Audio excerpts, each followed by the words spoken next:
नमस्कार, स्वागत है आप सभी का ई पोस्टल नेटवर्क पे। और आपको बता दें, बहुत ही इंपॉर्टेंट एक लेटर आपके सामने हम लेके आए हैं।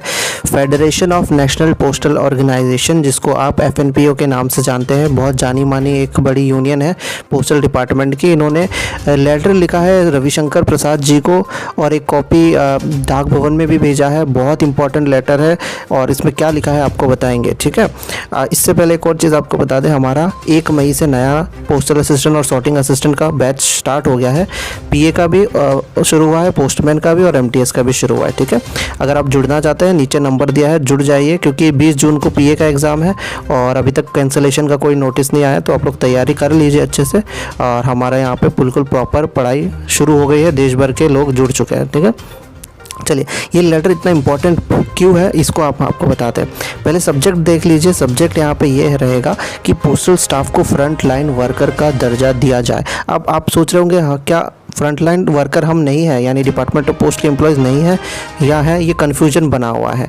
चलिए आपको समझाते हैं पूरा केस हुआ क्या था। सबसे पहले जब मार्च में, पिछले साल मार्च 2020 में कोरोना बहुत ज़्यादा बढ़ने वाला था और बढ़ ही रहा था, उसी समय डिपार्टमेंट को डिक्लेयर कर दिया गया था कि ये जो डिपार्टमेंट है पोस्टल डिपार्टमेंट, वो एक एसेंशियल सर्विस है, ठीक है। जिस तरह से मेडिकल, पुलिस वाले, आर्मी और वगैरह होते हैं, एसेंशियल सर्विस है।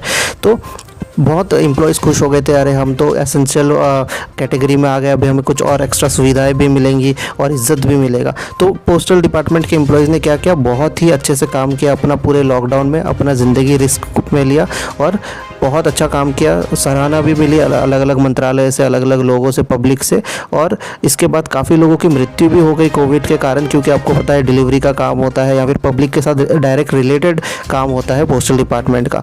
तो यहाँ पे 2020 का पूरा कुछ चल रहा था, ठीक है। एसेंशियल सर्विस तो डिक्लेयर कर दिया, पर अभी तक पोस्टल डिपार्टमेंट के जो एम्प्लॉयज़ है उनको फ्रंट लाइन वर्कर या कोरोना वॉरियर का जो दर्जा है वो नहीं दिया गया है, ठीक है। आगे देखते हैं आगे क्या लिखा है। आगे यहाँ पे लिखा है कि पोस्टल स्टाफ को, जो पोस्टल सर्विस है उसको एसेंशियल सर्विस मान लिया गया। और इसके बाद जो सेक्रेटरी है, डिपार्टमेंट के सेक्रेटरी है, उन्होंने सभी हेड ऑफ द सर्कल को बोला कि जो पोस्टल सर्विस है उसको एसेंशियल सर्विस में गिना जाए। और इसके बाद ही मिनिस्ट्री ऑफ होम अफेयर्स से एक ऑर्डर आया, ठीक है, 29 अप्रैल को। और इसमें बताया गया जो पोस्टल सर्विस है उसमें इंक्लूड ही नहीं किया, पोस्टल सर्विस को एसेंशियल सर्विस वाले में इंक्लूड नहीं किया गया। तो ये एक बड़ी बात हो गई थी। तो यहाँ पे मार्च में डिक्लेयर कर दिया कि एसेंशियल सर्विस है और इसके बाद अप्रैल में एक ऑर्डर आया, उसमें लिखा कि एसेंशियल सर्विस नहीं है। तो यहाँ पे बहुत लोगों का कन्फ्यूजन और जाग गया। तो इसके वजह से क्या हुआ, अगर वो फ्रंटलाइन वर्कर नहीं है तो उनको वैक्सीन भी नहीं दी जा रही थी और अब भी नहीं दी गई है पोस्टल डिपार्टमेंट को। तो ये एक बड़ा जो है मुद्दा उठ के आ गया। आगे यहाँ पे लिखा है, यहाँ पे आप देख सकते हैं, आगे यहाँ पे लिखा है कि गवर्नमेंट, बहुत सारे स्टेट गवर्नमेंट ने ये भी मानने से इनकार कर दिया कि जो डिपार्टमेंट ऑफ पोस्ट है वो एसेंशियल सर्विस है और जो एम्प्लॉयज़ है वो उसके फ्रंटलाइन वर्कर है। इसके वजह से कई सारे ड्रॉबैक भी आने लग गए, जैसे कि वैक्सीन नहीं हुआ और जो स्पेशल दर्जा दिया जाना था वो नहीं मिला। तो इसके वजह से क्या हुआ, जो पोस्टल स्टाफ है उनको फ्रंटलाइन वर्कर सिंपली नहीं दर्जा दिया गया और अभी तक ये कन्फ्यूजन बना हुआ है। और ये काफ़ी बुरी बात है, क्योंकि काफ़ी एम्प्लॉयज़ की जान इसी में चली गई, क्योंकि वो डिलीवरी में जाते थे या पब्लिक के साथ इनका इंटरेक्शन होता था। तो बहुत सारे कोरोना कोविड केसेस इसी तरह से जो है उनको हो गए। तो ये एक डिपार्टमेंट के एम्प्लॉयज़ के लिए भी बड़ी दुख की बात है और उनको भी, उनके कहीं ना कहीं जो उनका मोरल है डाउन ज़रूर हुआ। बाकी यहाँ पे लिखते हैं कि जो एम्प्लॉयज़ इतने कमिटमेंट के साथ और इतने डिवोशन के साथ ड्यूटी कर रहे थे कोविड के टाइम पे, लॉकडाउन के टाइम पे काफ़ी काम किया इन्होंने, अभी भी कर रहे हैं। और एंड में जब पता चला कि वो है ही नहीं, एसेंशियल सर्विस में आता ही नहीं है या फिर वो फ्रंट लाइन वर्कर नहीं है, तो ये कहीं ना कहीं बहुत ही इनजस्टिस हुआ है।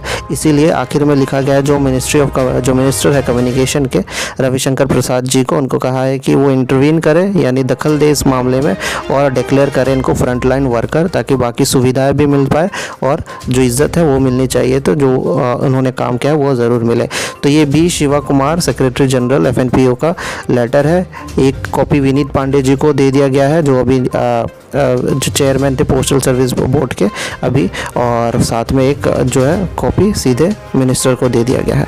तो ये बहुत इंपॉर्टेंट लेटर है। आप लोगों को क्या लगा इस बारे में ज़रूर कमेंट करके नीचे लिखिएगा, और इस तरह के और भी इंपॉर्टेंट अपडेट्स आपके लिए लेके आएंगे। चैनल को आप सब्सक्राइब कर लीजिए, ठीक है। और आप जो PA का कोर्स ज्वाइन करना चाहते हैं जल्दी से कॉन्टैक्ट कर लीजिए हमें। धन्यवाद।